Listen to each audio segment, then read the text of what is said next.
Hello friends, आप सभी को नमस्कार। मैं हितेश कुमार एक बार फिर से आप सभी का ज्ञानकोश यूट्यूब चैनल में स्वागत करता हूं। आधुनिक भारत की हम आज की वीडियो में पढ़ेंगे सीआर फॉर्मूला, भारत छोड़ो आंदोलन, आजाद हिंद फौज के बारे में और बेवल योजना। ये सारी योजनाएं जो है, ये सारे जो टॉपिक्स हैं वो हम आज की वीडियो में कवर करने वाले हैं। ये पूरी तरह से वन लाइनर फॉर्म में मैं आप सभी के सामने रखूंगा। और वीडियो शुरू करने से पहले, आज की वीडियो शुरू करने से पहले छोटी सी आप सभी के लिए जानकारी है कि अब हमने ज्ञानकोश यूट्यूब चैनल की प्लेलिस्ट बना दी है। अगर आप current affair, top current affair, सामान्य हिंदी, सामान्य अध्ययन हिंदी, जीएस, कोई भी टॉपिक पढ़ना चाहते हैं, बाल मनोविज्ञान पढ़ना चाहते हैं, आप शिक्षण विधियां पढ़ना चाहते हैं, तो आसानी से जाइए और प्लेलिस्ट में उन सभी को ढूंढ लीजिएगा। आसानी से आपको वीडियोस मिलेंगी। और ये थी छोटी जानकारी। अब हम बढ़ते हैं आज की वीडियो की तरफ। आज की वीडियो में हम सबसे पहला पढ़ेंगे टॉपिक भारत छोड़ो आंदोलन, जो कि महात्मा गांधी का भारत छोड़ो आंदोलन था, 1942 में शुरू किया गया था। इसके बारे में हम विस्तार पूर्वक जानकारियां पढ़ेंगे। तो सबसे पहले बात करते हैं कि क्रिप्स प्रस्ताव। पिछली वीडियो में हमने पढ़े थे क्रिप्स प्रस्ताव। क्रिप्स प्रस्ताव जो थे वो भारतीय राष्ट्रीय कांग्रेस ने भी ठुकरा दिए थे और मुस्लिम लीग ने भी ठुकरा दिए थे। इनके बारे में मैं पूरी तरह से बता चुका हूं। अगर आपने पिछली वीडियो नहीं देखी है तो डिस्क्रिप्शन से देख लीजिएगा ताकि आपको वो वीडियो मिल जाए। और अब हम बढ़ते हैं भारत छोड़ो आंदोलन, जो कि देखिए क्रिप्स प्रस्तावों की असफलता और जापानी आक्रमण के बढ़ते हुए खतरों और बढ़ती हुई कीमतों ने भारतीय जनमानस में असंतोष भर दिया था। क्यों? क्योंकि जापानी जो थे वो 1900 विश्व युद्ध, दूसरा विश्व युद्ध शुरू हो चुका था। 1942 तक जापानियों ने अंडमान निकोबार तक भी अधिकार कर लिया था और अब उनका सीधा सीधा सा भारत पर आक्रमण करने का उद्देश्य था। और जुलाई 1942 को इन सब बातों को देखते हुए, जापान के बढ़ते प्रभुत्व को देख करके महात्मा गांधी ने हरिजन पत्रिका में लिखा था कि अंग्रेजों, भारत को जापान की तरह मत छोड़ो, भारत को जापान के लिए मत छोड़ो, कि अब अंग्रेज यहां से जाने की कगार पे है और वो भारत को किसके ऊपर छोड़ के चले जाएंगे? जापानियों के लिए छोड़ के चले जाएंगे। तो उन्होंने हरिजन पत्रिका में लिखा कि अंग्रेजों, तुम अब भारत को जापान के लिए छोड़कर मत जाओ। और 1942 में कांग्रेस के मुंबई अधिवेशन में पंडित जवाहरलाल नेहरू द्वारा भारत छोड़ो आंदोलन का प्रस्ताव जो था वो पारित कर दिया गया था। ये मुंबई अधिवेशन में बात हुई थी, जो कि कांग्रेस का अधिवेशन हुआ था। इसमें गांधी जी ने अपने प्रस्ताव के न स्वीकार करे जाने की स्थिति में चुनौती देते हुए कहा कि मैं देश की मिट्टी से, देश की बालू से ही कांग्रेस से भी बड़ा आंदोलन खड़ा कर दूंगा। ये महात्मा गांधी ने कहे थे। और उन्होंने कहा कि 14 जुलाई 1942 को वर्धा में आयोजित कांग्रेस कार्य समिति की बैठक में भारत छोड़ो आंदोलन का एक प्रस्ताव भी पारित किया गया। कांग्रेस कमेटी ने भारत छोड़ो आंदोलन का प्रस्ताव जो था वो 8 अगस्त 1942 को मुंबई के ऐतिहासिक ग्वालियर टैंक मैदान में भारतीय अखिल कांग्रेस कमेटी का वार्षिक अधिवेशन किसने किया था? मौलाना अबुल कलाम आजाद की अध्यक्षता में आयोजित हुआ था, जिसमें वर्धा प्रस्ताव में भारत छोड़ो आंदोलन की पुष्टि कर दी गई थी। और इसी अधिवेशन में महात्मा गांधी जी ने एक बहुत ही प्रसिद्ध नारा दिया था और इसका नारा था कि करो या मरो, यानी कि डू और डाई। डू और डाई या करो या मरो का जो नारा था वो महात्मा गांधी ने इसी अधिवेशन में दिया था, 1942 के अधिवेशन में ही दिया था। बात कर लेते हैं कि भारत छोड़ो आंदोलन जो था वो गांधी जी के नेतृत्व में चलाया गया। लॉर्ड लिनलिथगो, क्योंकि उस समय के जो वायसराय थे वो थे लॉर्ड लिनलिथगो, इन्होंने 9 अगस्त को सूर्योदय से पहले ही पूर्व कांग्रेस के सभी प्रमुख नेताओं को ऑपरेशन जीरो ओवर के अंतर्गत गिरफ्तार कर लिया और उन्हें जेल में डाल दिया। इसके पश्चात महात्मा गांधी और सरोजिनी नायडू थे, इन दोनों को कैद करके पूना के आगा खां पैलेस में जेल में बंद कर दिया गया। डॉक्टर राजेंद्र प्रसाद पटना जेल में बंद कर दिए गए। कार्यकारिणी समिति के अध्यक्ष अन्य सदस्यों को, जैसे कि पंडित जवाहरलाल नेहरू, गोविंद वल्लभ पंत, डॉक्टर प्रफुल्ल चंद्र घोष, डॉक्टर पट्टाभी सीतारमैया, डॉक्टर सैयद महमूद, आचार्य कृपलानी, इनको गिरफ्तार करके अहमदनगर जेल जो कि महाराष्ट्र में है, इस अहमदनगर जेल में इनको नजरबंद कर दिया गया था। तो ये सारे कार्य जो थे वो उस समय के वायसराय लॉर्ड लिनलिथगो ने कर दिए थे इसके विरोध में। इसके बाद 9 नवंबर 1942 को जयप्रकाश नारायणन जो थे वो 5 साथियों के साथ में जेल से भाग गए। कौन सी जेल से भाग गए? वो हजारीबाग सेंट्रल जेल में बंद थे, जहां से वो भाग गए थे अपने 5 साथियों को लेकर के। इसके पश्चात आंदोलन के प्रति सरकार की दमनात्मक नीति के विरुद्ध में, इसके विरोध में गांधी जी ने आगा खा पहले इसमें 10 फरवरी 1943 को 21 दिन के उपवास की घोषणा कर दी थी। उन्होंने कहा कि ये सब है, ये अंग्रेजों की दमन की नीति है, और इस दमन की नीति के विरोध में ही 10 फरवरी 1943 से महात्मा गांधी ने 21 दिन के उपवास जो था वो शुरू कर दिया था।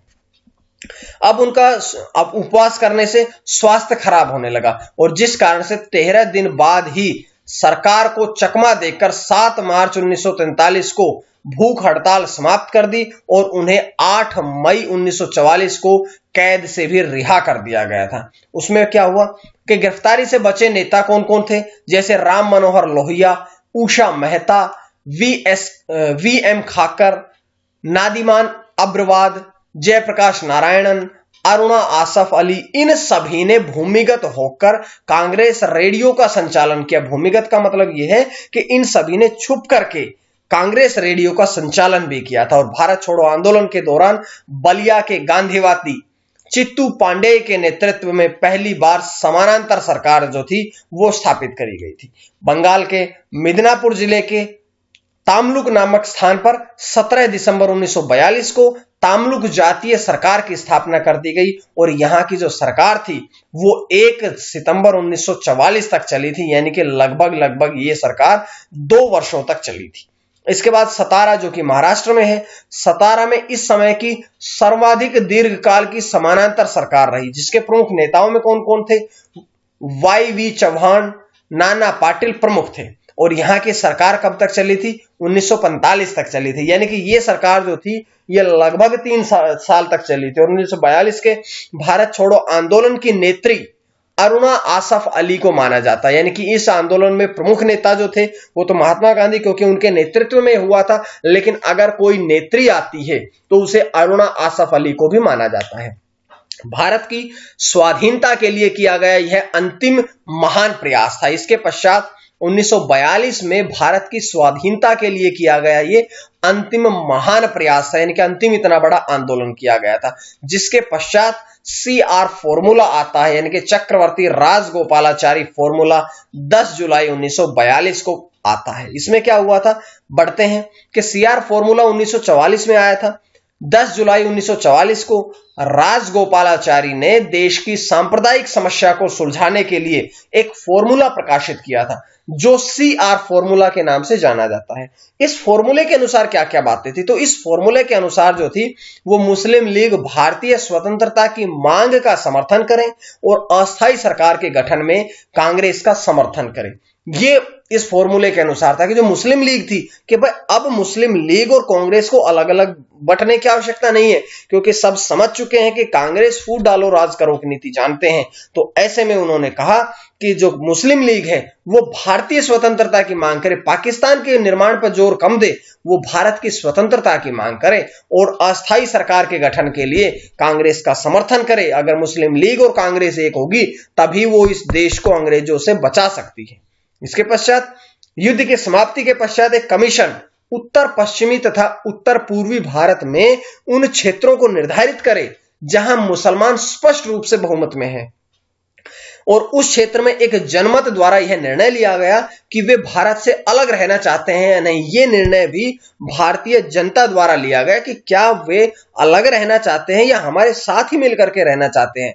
यह भी निर्णय जनता द्वारा लिया गया। इसके पश्चात देश विभाजन की स्थिति में आवश्यक विषय जैसे प्रतिरक्षा, संचार, आवागमन, ये सब बातें थी। इन सब के लिए भी आपसी समझौते की व्यवस्था की जानी चाहिए। ये बातें उसी स्थिति में स्वीकृत होंगी जब अंग्रेज पूर्ण रूप से भारत को स्वतंत्र कर देंगे, तो ये केवल उसी बात में स्वीकार करनी जाएगी। उसके पश्चात इस फॉर्मूले को स्वीकार नहीं किया गया, लेकिन अंत में देश का जो विभाजन था वो इसी आधार पर हुआ था। पहली बार मोहम्मद अली जिन्ना ने महात्मा गांधी को कायदे आजम यानी कि महान प्रहरी कहकर के संबोधित किया था, पर जिन्ना पाकिस्तान की मांग पर अड़िग रहे। अब देखिएगा, मोहम्मद अली जिन्ना जो थे वो महात्मा गांधी की बहुत ज्यादा तारीफ नहीं करते थे, लेकिन इस समय इस फॉर्मूले के बाद में ऐसा हुआ कि महात्मा गांधी की भी उन्हें तारीफ करनी पड़ी और कहा कि वो कायदे आजम है, यानी कि महान प्रहरी है। तो ये सब बात हुई थी। लेकिन इसके पश्चात भी मोहम्मद अली जिन्ना जो थे वो पाकिस्तान के निर्माण पर अड़े रहे, वो पाकिस्तान की मांग पर अड़े रहे और अंत में पाकिस्तान का निर्माण वो करवाकर ही माने हैं। उससे पहले आजाद हिंद फौज की भी तो स्थापना होती है। तो आजाद हिंद फौज की स्थापना जो है वो नेताजी सुभाष चंद्र बोस द्वारा करी गई थी। इसके बारे में भी थोड़ी बातें हम पढ़ेंगे। जैसे कि उनका, अगर सबसे पहले बात करें नेताजी सुभाष चंद्र बोस के बारे में, तो उनका जन्म हुआ था 23 जनवरी 1897 में।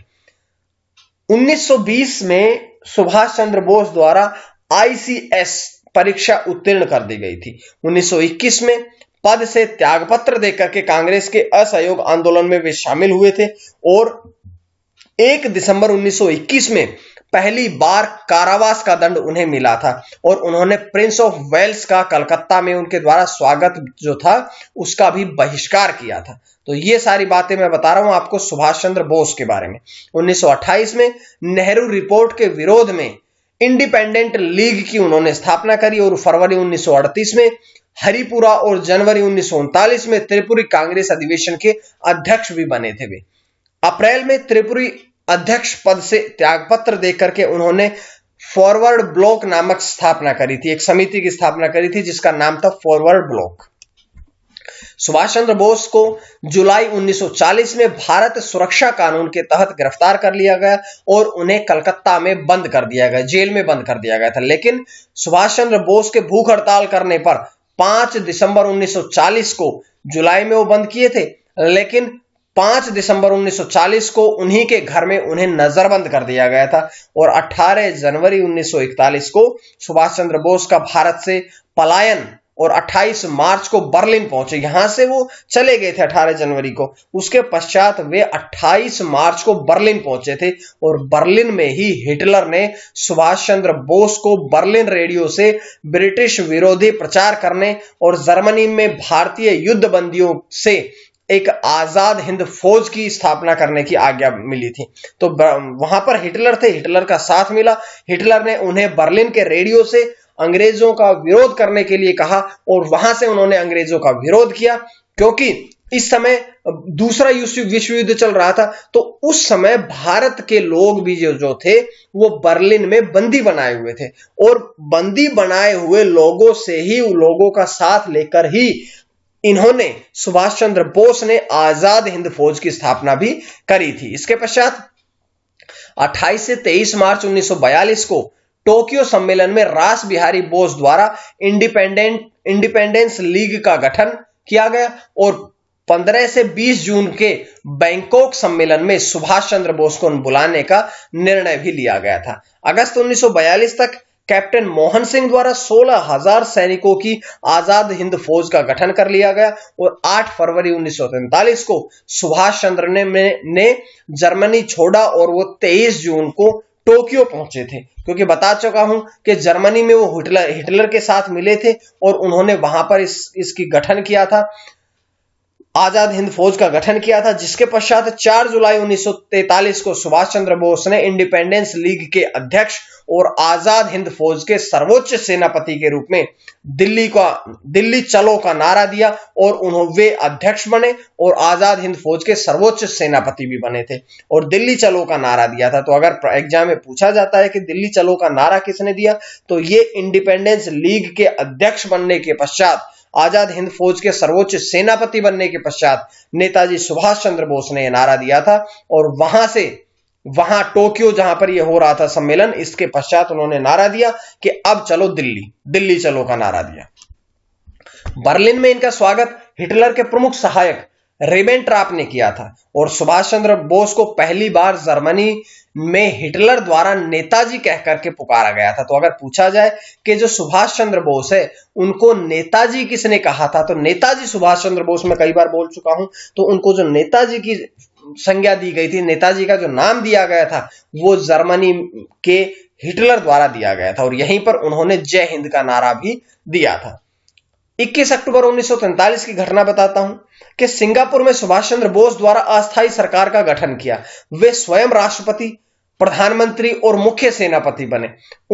इन्हें जापान, जर्मनी और इटली को ने मान्यता भी दे दी थी कि उन्होंने एक अस्थायी सरकार का गठन किया था सिंगापुर में 21 अक्टूबर 1943 को, जिसमें उन्होंने अपने आप को राष्ट्रपति भी बनाया, प्रधानमंत्री भी बनाया और तीनों सेनाओं का सर्वोच्च सेनापति भी बनाया था। और उस समय जापान की सेनाओं ने, जर्मनी की सेनाओं ने और इटली की सेना जो थी, इन तीनों देशों ने भी उन्हें इस बात की मान्यता प्रदान कर दी थी। जिसके पश्चात 6 नवंबर 1943 को जापानी सेना ने अंडमान निकोबार द्वीप समूह को आजाद हिंद फौज को सौंप दिया था। ये जो अंडमान निकोबार द्वीप समूह है, मैंने बताया था कि 1940 में अंडमान निकोबार द्वीप समूह पर जापानी सेना का अधिकार हो गया था। लेकिन देखिएगा, जब इन्होंने आजाद हिंद फौज के सर्वोच्च सेनापति नेताजी सुभाष चंद्र बोस को मान्यता दे दी थी, तो जापान ने अब अंडमान निकोबार द्वीप समूह जो था वो भी आजाद हिंद फौज को सौंप दिया था। इन्होंने अंडमान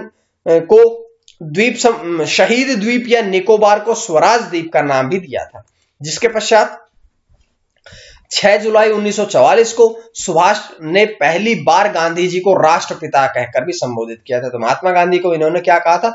राष्ट्रपिता का नाम किसने पुकारा था? ये पहली बार सुभाष चंद्र बोस ने ही पुकारा था। और सुभाष चंद्र ने मलेशिया में आजाद हिंद फौज को संबोधित करते हुए कहा था कि तुम मुझे खून दो, मैं तुम्हें आजादी दूंगा। तुम मुझे खून दो, मैं तुम्हें आजादी दूंगा। ये नारा किसने दिया? ये दिया था आजाद हिंद फौज के सेनापति, आजाद हिंद फौज के अध्यक्ष, आजाद हिंद फौज के सर्वोच्च पदाधिकारी नेताजी सुभाष चंद्र बोस ने।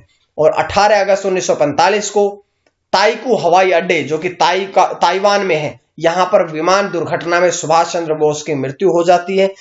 लेकिन इस बात को अभी तक प्रमाणित नहीं किया गया है, इस बात को अभी तक स्वीकार नहीं किया गया। कुछ लोग कहते हैं कि वो इसमें बैठे ही नहीं थे, लेकिन अगर बैठे नहीं थे तो 1945 के पश्चात वो आज तक दिखाई क्यों नहीं दिए हैं? और उनकी जो ये मृत्यु थी वो अभी तक असमंजस में ही है। जिसके पश्चात हम बात करते हैं आगे।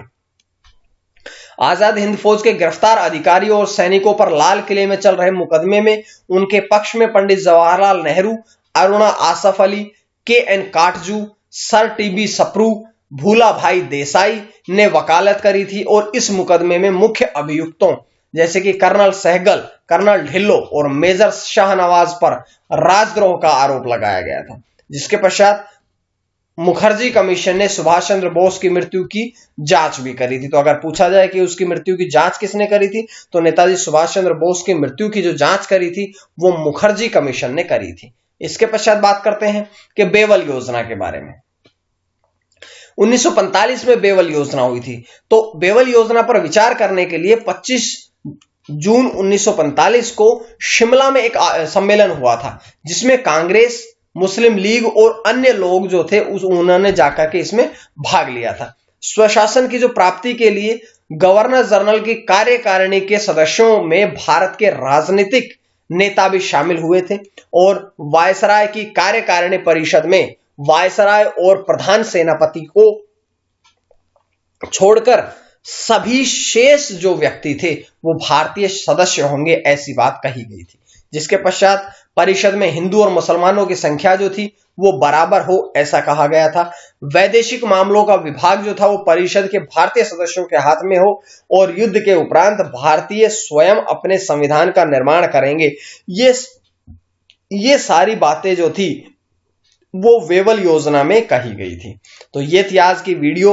उम्मीद है आपको पसंद आई है, और अगर आपको पसंद आती है तो आप ज्ञानकोश यूट्यूब चैनल से जुड़े रहिएगा। ये सारी बातें मैं पूजा पब्लिकेशन की सामान्य ज्ञान से पढ़ाता हूं, जो कि मुख्य रूप से आईएएस पीसीएस स्पेशलिस्ट है। पूरी तरह से ये संशोधित वर्णन है, इस संशोधित संस्करण है। कोई त्रुटि होने की कोई खामियां नहीं मिलेंगी आपको इसमें। और अगर आपको पुस्तक पसंद आती है तो आप कॉन्टैक्ट नंबर आपके सामने लिखे हैं, पुस्तक का ये इंडेक्स है। ये इंडेक्स केवल इतिहास का है, जो कि आपको मैं हर दिन पढ़ाता हूं। आप लोग इसकी क्वालिटी देख ही रहे होंगे। जिसके पश्चात आज के वीडियो में इतना ही। अगर आपको वीडियो पसंद आती है तो ज्ञानकोश यूट्यूब चैनल को सब्सक्राइब कर लें, ज्ञानकोश टेलीग्राम चैनल से जुड़े और ज्ञानकोश फेसबुक पेज से भी जुड़े, ताकि आपको इनके पीडीएफ भी मिलते रहें। आज के लिए इतना ही। मां सरस्वती की कृपा आप सभी पर बनी रहे। आप सभी का बहुत बहुत धन्यवाद।